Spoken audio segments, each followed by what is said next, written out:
اعوذ باللہ من الشیطان الرجیم بسم اللہ الرحمن الرحیم السلام علیکم ورحمۃ اللہ وبرکاتہ۔ سیکنڈ ایئر کے طلبہ و طالبات کو اردو کی آن لائن کلاس میں خوش آمدید۔ اس امید کے ساتھ کہ آپ بہترین صحت کے ساتھ ہوں گے، آج کے لیکچر کا آغاز کرتے ہیں۔ آج اردو آن لائن کلاس میں 14واں لیکچر ہے اور آج ہم مرزا فرحت اللہ بیگ کا ایک خوبصورت مضمون جو ہے وہ پڑھیں گے۔ مرزا فرحت اللہ بیگ کا تعارف آپ کی کتاب کے پیج نمبر 119 یعنی 119 پر موجود ہے۔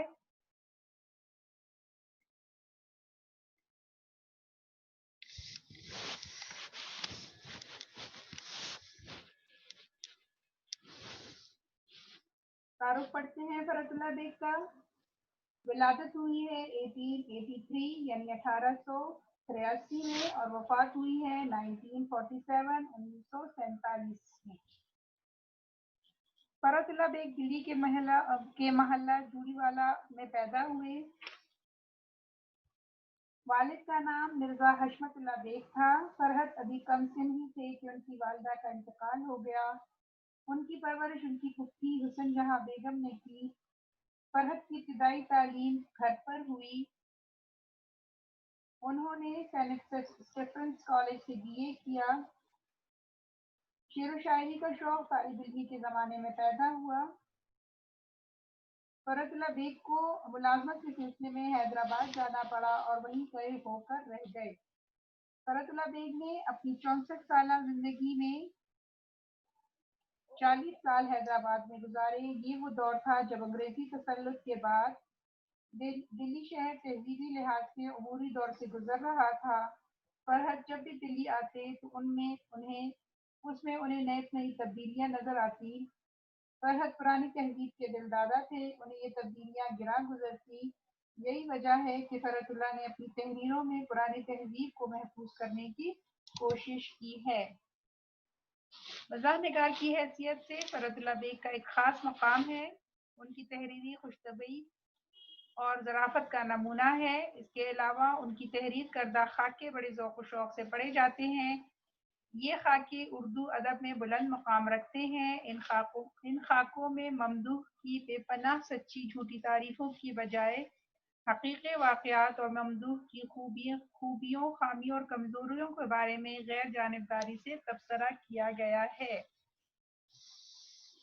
یہاں پر بھی ہمارے پاس اچھا جی پھر ہے فرحت اللہ بیگ کا اسلوب گنجلک اور بوجھل نہیں۔ ان کی تحریروں میں دلکشی اور چاشنی پائی جاتی ہے۔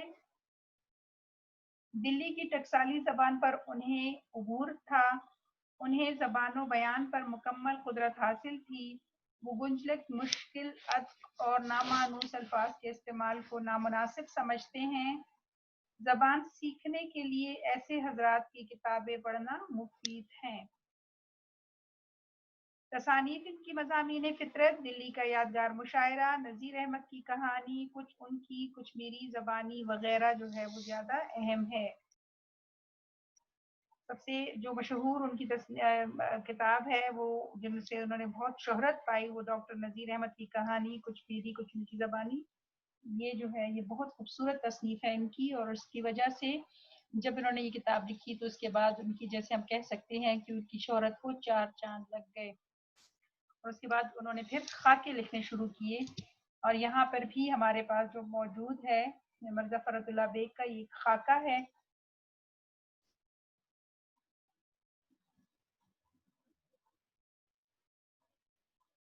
جس کا نام ہے ایک وصیت کی تعمیل۔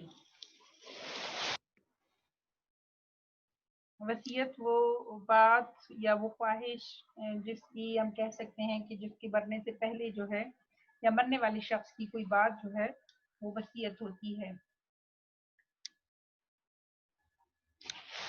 اچھا جی پیج نمبر آپ کے 121 پر یہ جو ہے خاکہ موجود ہے۔ پڑھائی شروع کرتے ہیں اس کی۔ خدا بخشے مولوی وحید الدین سلیم بھی ایک عجیب چیز تھے۔ ایک نگینہ سمجھیے کہ برسوں نہ تراشیدہ رہا یعنی ایک ایسے پتھر ہے، ایک ایسے قیمتی پتھر کی معنی تھی جس کو تراشا نہیں گیا. یہ جو ہیرے وغیرہ ہوتے ہیں، یہ جو یا یہ جو قیمتی پتھر ہوتے ہیں، اصل میں یہ اتنے خوبصورت نہیں ہوتے، لیکن جب ان کی تراش خراش کی جاتی ہے، جب ان کو کاٹا جاتا، مطلب ان کو خوبصورت بنانے کے لیے تراشا جاتا ہے، تو تب جا کے ان کی اصلی چمک دمک جو ہے وہ باہر آتی ہے. تو وہ یہی بات کہہ رہے ہیں کہ مولوی وحید الدین جو ہے، اگرچہ وہ بہت ایک قیمتی انسان تھے، یا ہم کہہ سکتے ہیں کہ بہت سی خوبیوں سے مزین ایک شخص تھے، لیکن کافی عرصے تک وہ کہہ رہے کہ وہ نہ تراشیدہ رہے، یعنی کسی نے ان کی خوبیوں کو نہیں پہچانا. جب تراشا گیا چمک بڑی، اہل نظر میں قدر ہوئی، اس وقت جھٹ سے ٹوٹ گیا. یعنی جب لوگوں کے سامنے ان کے جو خوبیاں تھی، جو ان کی ادبی حیثیت تھی، جب لوگوں کے سامنے آئی تو بہت جلد وہ لوگوں میں مشہور ہو گئی. شہرت بھی غالب کے قصیدے کی طرح آج کل کسی کو راس نہیں آتی، ادھر نام بڑھا اور ادھر مرا. اچھا جی، یہ مشہور ہونا جو ہے، اگر کوئی مشہور ہو جائے تو وہ کہہ رہے ہیں کہ بہت کم لوگ ایسے ہوتے ہیں کہ جن کو وہ شہرت یا مشہور ہونا جو ہے وہ راس آ جائے، وہ ان کو نصیب ہو جائے. بہت سے لوگ ایسے ہوتے ہیں کہ جیسے ہی وہ مشہور ہو جاتے ہیں تو وہ ان کی یعنی وہ مر جاتے ہیں یا وہ دنیا سے کوچ کر جاتے ہیں.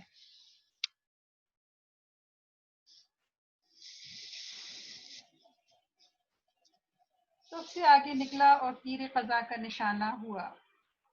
چل چلاؤ کا زور ہے، آج یہ گیا کل وہ گیا، مولوی نذیر احمد گئے، شبلی گئے، حالی گئے، وحید الدین گئے. آج کل کا مرنا بھی کچھ عجیب مرنا ہو گیا ہے. پہلی زندگی کو چراغ سے تشبیہ دیتے تھے، بتی جلتی، تیل خرچ ہوتا، تیل ختم ہونے کے بعد چراغ جلبلاتا، ٹمٹماتا، لو بیٹھنی شروع ہوتی اور آخر رفتہ رفتہ ٹھنڈا ہو جاتا. اب چراغ کی جگہ زندگی بجلی کا لیمپ ہو گئی ہے، ادھر بٹن دبایا ادھر اندھیرا گھپ. عصمت اللہ خان اسی طرح مرے، مولوی وحید الدین اسی طرح رخصت ہوئے.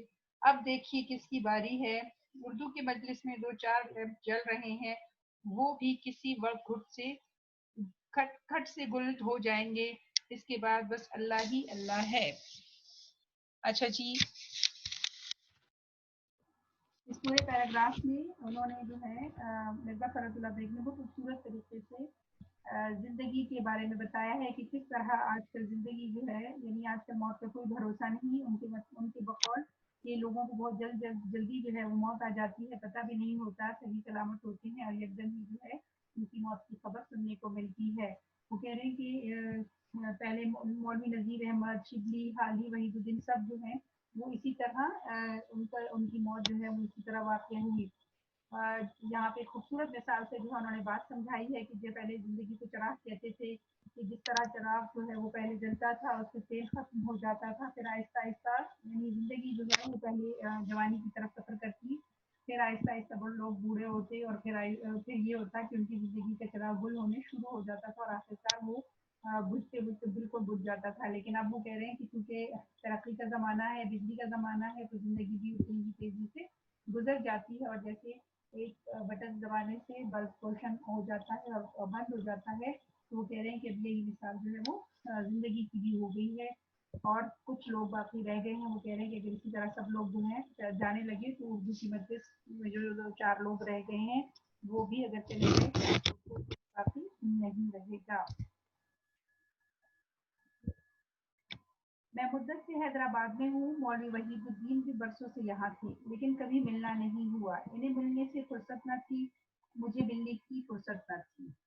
یعنی ان کے اتنے سارے لوگ تھے ان کے ارد گرد، انہیں فرصت ہی نہیں ملتی تھی کہ وہ کسی سے ملتے. اور اپنے بارے میں وہ کہہ رہے ہیں کہ میں خود اتنا مصروف تھا کہ مجھے ان سے ملنے کے لیے وقت نہیں ملا. آخر ملے تو کب ملے کہ مولوی صاحب مرنے کو تیار بیٹھے تھے، یعنی ان کی موت کی بالکل قریب جو ہے فرحت اللہ بیگ کہہ رہی کہ میری ان سے ملاقات ہوئی. گزشتہ سال کالج کے جلسے میں مولوی عبدالحق صاحب نے مجھے اورنگ آباد کھینچ بلایا. روانہ ہونے کے لیے جو حیدرآباد کے اسٹیشن پر پہنچا تو کیا دیکھتا ہوں کہ اسٹیشن اورنگ آباد جانے والوں سے بھرا پڑا ہے. طالب علم بھی ہیں، ماسٹر بھی ہیں، کچھ ضرورت سے جا رہے ہیں، کچھ بھی ضرورت کے لیے جا رہے ہیں. کچھ واقعی مہمان ہیں، کچھ بن بلائے مہمان ہیں۔ غرض یہ کہ آدھی ریل انہی اورنگ آباد کے مسافروں نے گھیر رکھی ہے۔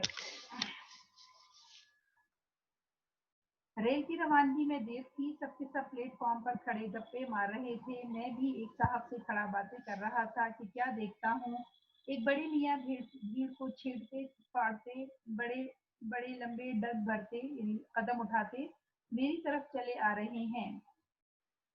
متوسط قد، بھاری گھٹیلا بدن، بڑی سی تون، کالی سیاہ فام رنگت، جس پر سفید چھوٹی سی گول داڑھی، چھوٹی چھوٹی کرنچی آنکھیں، شرعی سفید پاجامہ،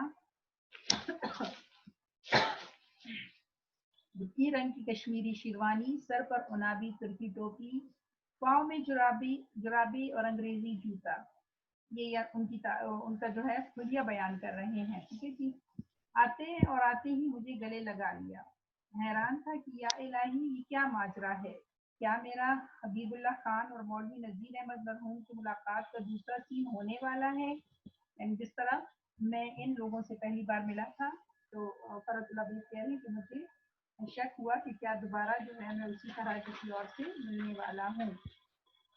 جب ان کی اور میری ہڈیاں پستیاں گلے ملتے ملتے تھک کر چور ہو گئی، اس وقت انہوں نے فرمایا، مجھے تم سے ملنے کا بڑا شوق تھا، جب سے تمہارا نذیر احمد والا مضمون دیکھا ہے کئی دفعہ ارادہ کیا کہ گھر پر آ کر ملوں، مگر موقع نہیں ملتا۔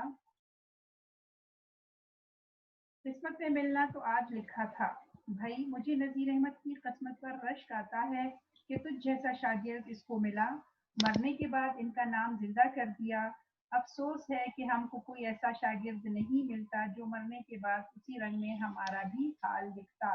یعنی وہ شخص جو ہے وہ اپنے دل کی خواہش جو ہے ہم کہہ سکتے ہیں دلی خواہش کا اظہار کر رہا ہے کہ جس طرح تم نے اپنے استاد کا حال لکھا، جس طرح ان کے بارے میں مضامین لکھے اور ان کو جو ہے ان کی آبیتیاں لکھی تو ان کی جو ہے سوانح عمری لکھی، تو کاش کہ میرا بھی کوئی ایسا شاگرد ہوتا ہے جو ایسا لکھتا، لیکن ان کو افسوس ہوتا ہے کہ میرا ایسا کوئی شاگرد نہیں ہے۔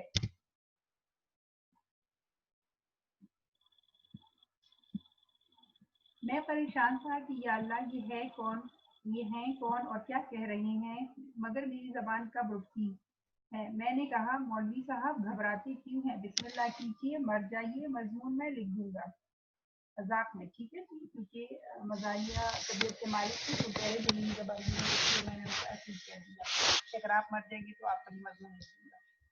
کیا خبر تھی کہ سال بھر کے اندر ہی اندر مولوی صاحب مر جائیں گے اور مجھے ان کی وصیت کو پورا کرنا پڑے گا۔ یعنی انہوں نے یہ بات صرف مذاق میں کہی تھی، لیکن واقعی میں سال بعد کے بعد مولوی صاحب جو ہیں ان کی وہ فوت ہو جاتے ہیں اور پھر ان کی وصیت کے مطابق مرزا فرت اللہ بیگ جو ہے ان کے متفق یہ مضمون لکھتے ہیں۔ جب مجھے معلوم ہوا کہ یہ مولوی وحید الدین ہے تو واقعی مجھے بہت پشیمانی ہوئی، کیونکہ یعنی ان کو نہیں جانتے تھے، انہوں نے صرف ایک عام سا شخص ان کو سمجھ لیا تھا، لیکن یہ بہت بڑے ادب کے جو ہے بہت بڑی شخصیت ہے، ادبی شخصیت ہے۔ تو ان کا جب مجھے پتا چلا کہ یہ تو وہ صاحب ہے تو مجھے بڑی پشیمانی ہوئی، یعنی اپنی جو بات میں نے کی تھی اس پر مجھے ندامت ہوئی۔ میں نے معذرت کی، وہ خود شگفتہ طبیعت لے کر آئے تھے، رنج تو کجا بڑی دیر تک ہنستے اور اس جملے کے مزے لیتے رہے۔ سر ہو گئے کہ جس گاڑی میں تو ہے سر ہو گئے کہ جس گاڑی میں تو ہے میں بھی اسی میں بیٹھوں گا، یعنی ضد کرنے لگے۔ شاگردوں کی طرف دیکھا، انہوں نے ان کا سامان لا میرے درجے میں رکھ دیا۔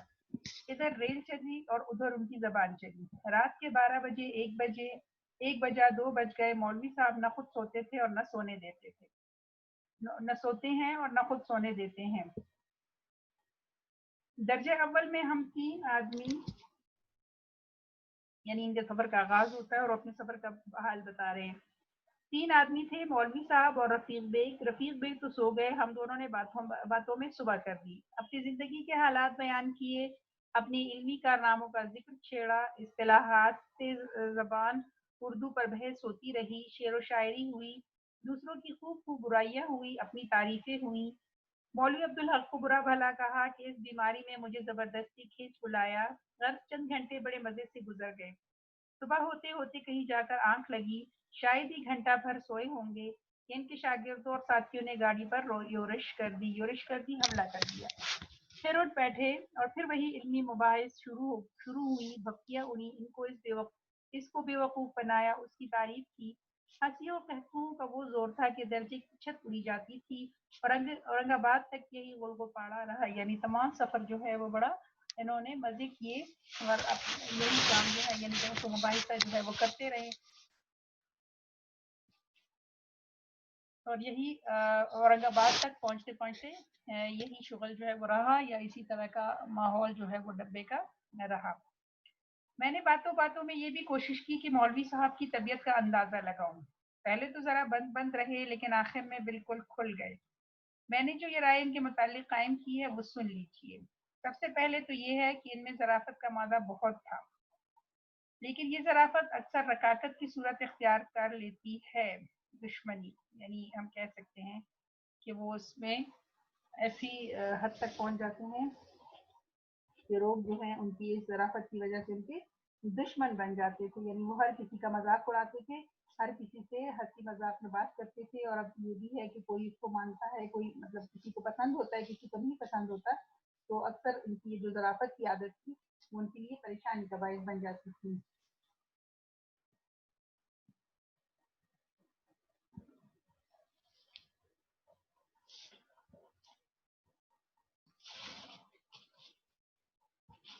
کسی کو برا بھی کہتے تو ایسے الفاظ میں کہتے کہ ہنسنے سے تکلیف ہوتی، اور جب کہنے پر آتے تو پھر یہ نہ دیکھتے کہ میں کیا کہہ رہا ہوں اور کس کے سامنے کہہ رہا ہوں۔ نتیجہ اکثر یہ ہوتا کہ لوگ ادھر سے ادھر لگا دیتے اور مولوی صاحب کی کسی نہ کسی سے بگڑ جاتی۔ شاید ہی کوئی آدمی بھلا آدمی ہوگا جو سچے دل سے ان کو چاہتا ہو، یعنی وہ ہر ایک کے ساتھ، کیونکہ مذاق کی ان کی عادت تھی، ہر ایک کا مذاق اڑاتے تھے، وہ کہہ رہے کہ بہت کم لوگ ایسے ہوں گے جو شاید دل سے ان کو پسند کرے، ویسے ان کو کوئی پسند نہیں کرتا تھا ان کی اس عادت کی وجہ سے۔ ان کے علم، ان کی سمجھ، ان کی زود فہمی اور ان کی طبع رسا کی سب تعریف کرتے تھے، لیکن ان کی طبیعت کی سب شاکی ہیں اور وہ خود بھی اس سے بیزار تھے۔ خود بھی ان کو پتا تھا کہ یہ اچھی عادت نہیں ہے، لیکن طبع رسا کا مطلب ہے بات کو دل سمجھنے والا، عقل مند، کہ یہ چیزیں، یہ خوبیوں میں موجود تھی، لیکن ان کی طبیعت کا جو یہ والا حصہ تھا کہ وہ کچھ بھی کہہ جاتے تھے اور کہیں بھی کسی کے سامنے بھی کہہ جاتے تھے، لوگوں کے سامنے ہی ان کی جو ہے وہ برائیاں شروع کر دیتے تھے، تو اس وجہ سے لوگ جو ہے وہ ان سے تنگ تھے اور وہ خود بھی اس سے بیزار تھے۔ بات یہ ہے کہ انہوں نے زمانے کی وہ ٹھوکریں کھائی تھی کہ خدا کی پناہ، خاصا بھلا چنگا آدمی دیوانہ ہو جائے، یعنی حالات کی وجہ سے وہ کہہ رہے ہیں کہ ان کی جو طبیعت جو ہے، یا ہم کہہ سکتے ہیں کہ ان کی جو طبیعت کا یہ والا حصہ ہے، یہ اس وجہ سے تھا کہ انہوں نے زمانے میں یعنی بہت سی تکالیف جو ہے وہ دیکھی تھی۔ اگر مولوی صاحب کی طبیعت پر ان مصیبتوں نے اتنا اثر کیا تو کیا تعجب ہے جب کسی نااہل کو بڑی خدمت پر دیکھتے تو ان کی آگ لگ جاتی، یعنی غصہ ہو جاتے تھے کہ یہ شخص جو ہے وہ اس قابل نہ نہیں ہے اور اس کو اتنا بڑا رتبہ مل گیا ہے۔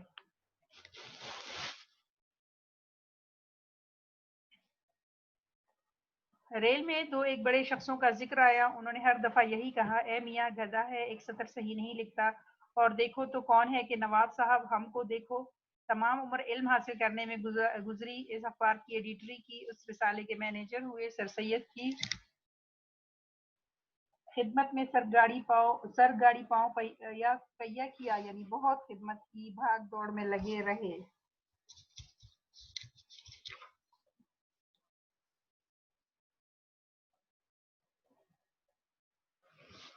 اب چند روپے اب جو چند روپی مل رہے ہیں تو فلاں صاحب جلے جاتے ہیں، خبر نہیں کچھ ہوتے تو گلا ہی گھونٹ دیتے۔ ٹھیک ہے، یعنی وہ کہتے ہیں کہ میں نے اتنی خدمت کی، اتنا جو ہے وہ تمام عمر تعلیم حاصل کرتا رہا، علم حاصل کیا، خدمت کرتے رہے، لیکن ہمیں کچھ نہ ملا، اور اب اگر تھوڑا سا ملا ہے تو لوگ مجھ سے جیلس ہوتے ہیں۔ میں نے کہا، مولوی صاحب یہ دنیا ہے، آخرت نہیں، جیسا بوؤ گے ویسا پھل ملے گا، یہاں اہل کمال ہمیشہ آشفتہ حال رہے ہیں، اہل کمال ہمیشہ آشفتہ حال رہے ہیں، یعنی جن جو ہم کہہ سکتے ہیں جو باکمال لوگ ہوتے ہیں اس وقت انہوں نے اس کو کہا کہ وہ ہمیشہ جو ہے ان کی حالت بری رہتی ہے. آپ کیوں خواہ اپنا دل جلاتے ہیں؟ جو اللہ نے دیا ہے بہت ہے. آگے ناتھ نہ پیچھے پکا. آگے ناتھ نہ پیچھے پکا.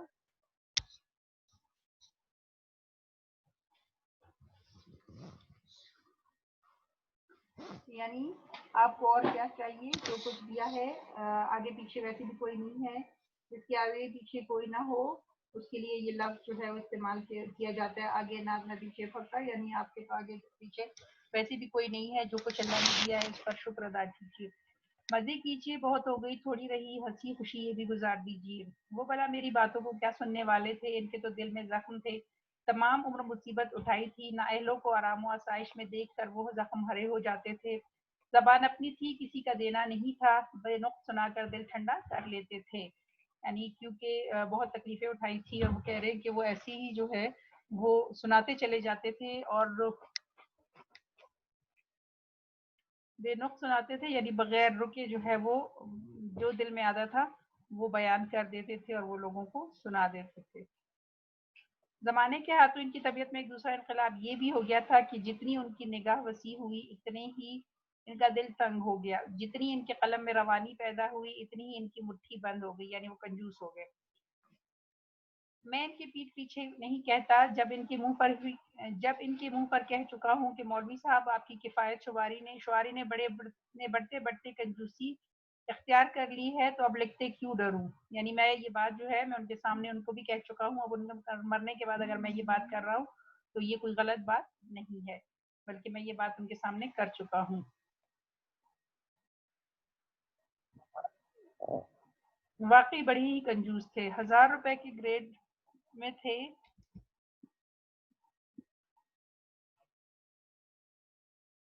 دارالترجمہ میں سے بھی بہت کچھ مل جاتا تھا، مگر خرچ کی پوچھو تو صفر سے کچھ زیادہ ہی ہوگا. اس کی صراحت میں آگے چل کر کروں گا. ہاں ان کی یہ عذر سب کو ماننا پڑے گا کہ مفلسی کے پیدر پہ حملوں نے ان کی آنکھیں کھول دی تھی. ان کو یہ بھی معلوم نہ تھا کہ وہ اس خدمت پر کب تک ہیں اور کب نکال دیے جائیں گے.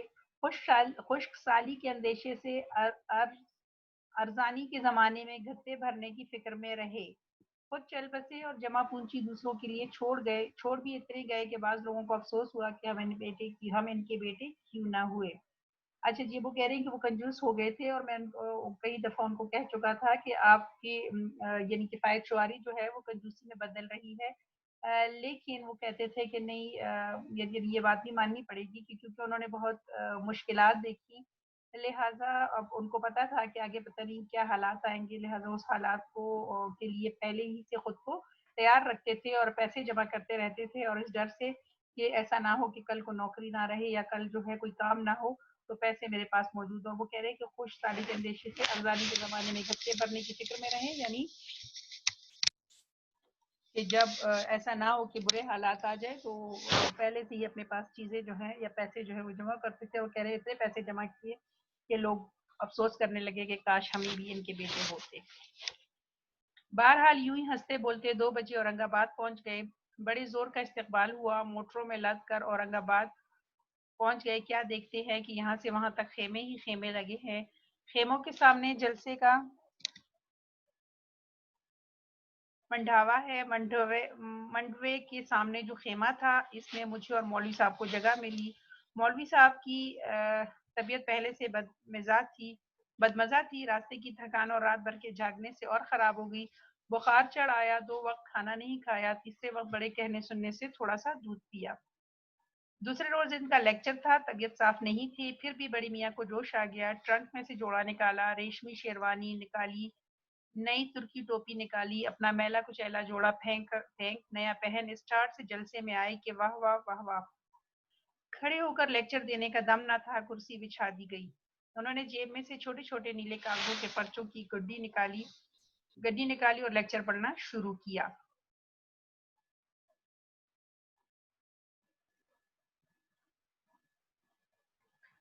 میں ہمیشہ سے یہ سمجھتا تھا کہ اسپیچ کے پڑھنے میں الفاظ کا زور کم ہو جاتا ہے، مگر مولوی صاحب کے طرز ادا نے میرا خیال بالکل بدل دیا. ان کے پڑھنے میں بھی وہی بلکہ اس سے زیادہ زور تھا جتنا بولنے میں ہوتا ہے. معلوم ہوتا تھا کہ شیر گرج رہا ہے. 2000 آدمی کا مجمع تھا مگر سناٹے کا یہ عالم تھا کہ سوئی گرے تو آواز سن لو. یعنی اتنی خاموشی سے لوگ جو ہیں وہ ان کی بات سن رہے تھے. ان کے انداز جو ہے وہ اتنا خوبصورت تھا بولنے کا. لفظوں کی نشست، زبان کی روانی، آواز کے اتار چڑھاؤ سے معلوم ہوتا تھا کہ ایک دریا ہے کہ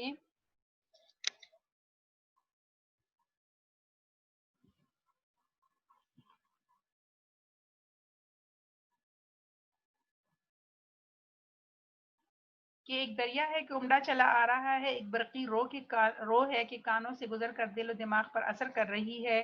مگر اب تک وہ آواز میرے کانوں میں گونج رہی ہے. میں نے بڑے بڑے لیکچر دینے والوں کو سنا ہے مگر میں یقین دلاتا ہوں کہ پڑھ کر ایسا اثر پیدا کرنا میری نظر سے کوئی نہیں گزرا. کچھ تو بات تھی کہ آخر زمانے میں سر سید مرحوم نے اپنے اکثر لیکچر انہی سے پڑھوایا کرتے تھے. اس میں ان کا مد مقابل نایاب نہیں کمیاب ضرور ہے. یعنی اگر ناپید نہیں ہے اور کوئی ان کی جیسا نہیں ہے تو ایسے بہت سے کم لوگ ہیں جو اتنے خوبصورت انداز سے اس طرح لیکچر دیتے ہوں. چلے جی آج کے لیے اتنا ہی. اگلے لیکچر میں اس کو جاری رکھیں گے انشاءاللہ. اپنا بہت سارا خیال رکھیں. ہمیں بھی دعاؤں میں یاد رکھیں. اللہ حافظ.